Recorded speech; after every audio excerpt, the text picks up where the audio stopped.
In these next two videos, I'm going to talk about how you go about marketing yourself and your business. And there are two ways that you can do this. The first, which we're going to talk about in this video, is through influencer marketing. And the second one, which I'm going to talk about in the next video, is through content marketing. So let's talk about influencer marketing. Now, once you've put in all this time and effort into growing your list of LinkedIn connections, you might then start to think about how you can use them to market your business, your website, or your blog. And this is where influencer marketing comes in. And this is a relatively new term in the world of internet marketing, but also one of the most powerful and important strategies that you can have available to you. Essentially, influencer marketing straddles the line between conventional marketing and networking, and combines them in a truly powerful way. What's more, it can save you countless hours when it comes to promoting yourself and getting ahead on the web. As it happens, LinkedIn is actually perfect for influencer marketing and is perhaps the optimal tool for doing it effectively. So, what is influencer marketing and how does this idea work? Basically, influencer marketing means that you're going to stop trying to reach as wide an audience as possible with your marketing, and instead you're going to focus on the quality of the audience you market to. This might mean focusing on one individual and getting them to retweet or promote something you have to say. So, if we were to take conventional marketing on Twitter, you might spend countless hours trying to build the number of followers and then trying to create new content that would help increase your engagement. Over countless hundreds of hours spread over months or years, you will build enough of a following to become an influencer in your niche and to start getting more business each time you post. With influencer marketing, though, you'd skip this step. Instead, you would focus on creating a relationship with someone who already has a huge amount of influence. Let's take Sir Richard Branson, for instance. If you could somehow reach Richard Branson and get him to tweet about your product and to use your username, you would likely get thousands of new followers overnight and gigantic sales for your book or your services. In other words, you could leapfrog all of the competition by going directly to a key influencer who has the ears and hearts of your audience. This way, just one single retweet, a guest post, or a shout-out could be an order of magnitude more effective than hundreds or even thousands would regularly be. The problem is, though, Richard Branson probably doesn't want to shout out to you on social media, and in fact, you probably have no means of contacting him. This is where that degrees of separation thing comes in again. You see, if you could find someone who knew someone who knew someone who knew Richard Branson, then you would be connected by 3 degrees of separation. And anyone who is connected to you by that many people will then show you your connection to them. In other words, you will be able to go onto LinkedIn and you will be able to see the 2 people who you need to go through to get to Richard Branson. What's more, if you're connected to someone by 3 degrees, then you'll be able to send them in mail. This is a message they'll receive in their LinkedIn inbox, and which statistically has a higher chance of being opened. Suddenly, it becomes all the more possible that you could reach a big influencer in your niche, especially if you're working hard to grow the prominence of your website. Get big enough, and you might be considered an E-lister. That might be enough to encourage a few C-listers to contact you to potentially do business together. That in turn means that you now have the opportunity to directly contact some of the biggest thought leaders on the planet. Yep, this is powerful stuff.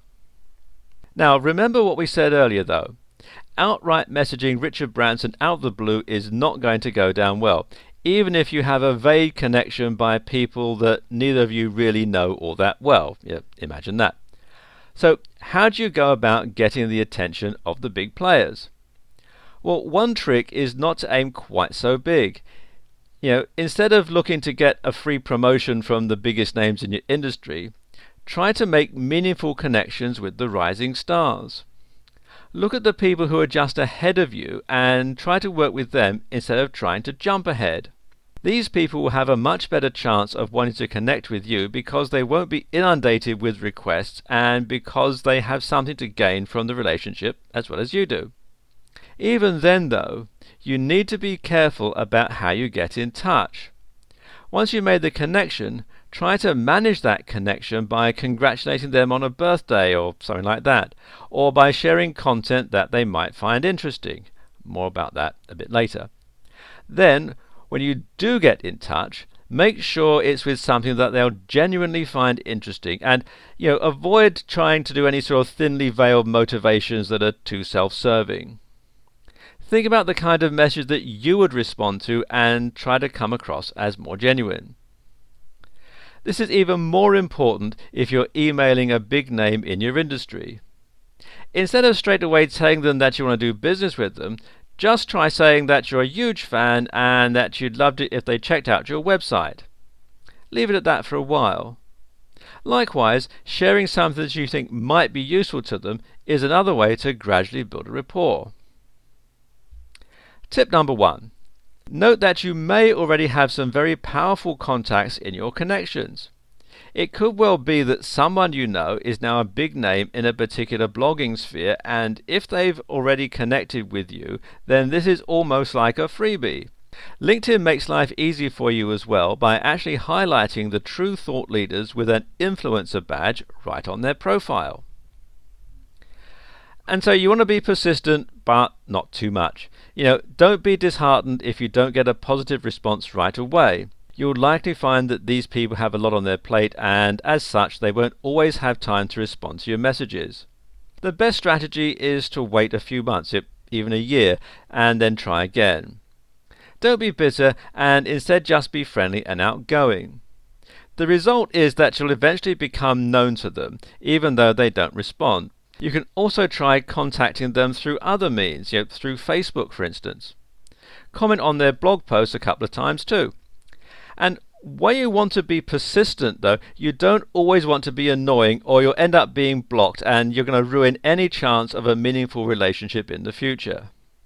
Never email more than once every few months, unless you get a response, and don't write overly long messages.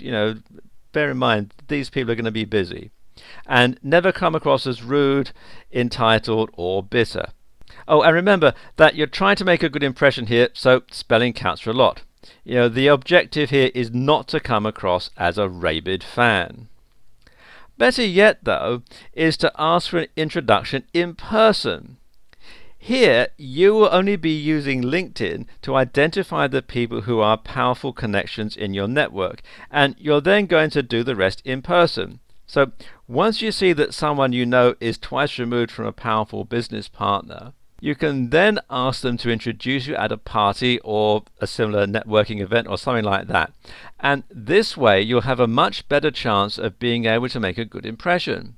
The people who we meet in real life are far more memorable than the people who contact us on the web, for obvious reasons. And we're far more likely to want to do them favors or to work with them if they can come across well. Okay, in the next part of this video, I'll talk you through content marketing and how you can bring all this together.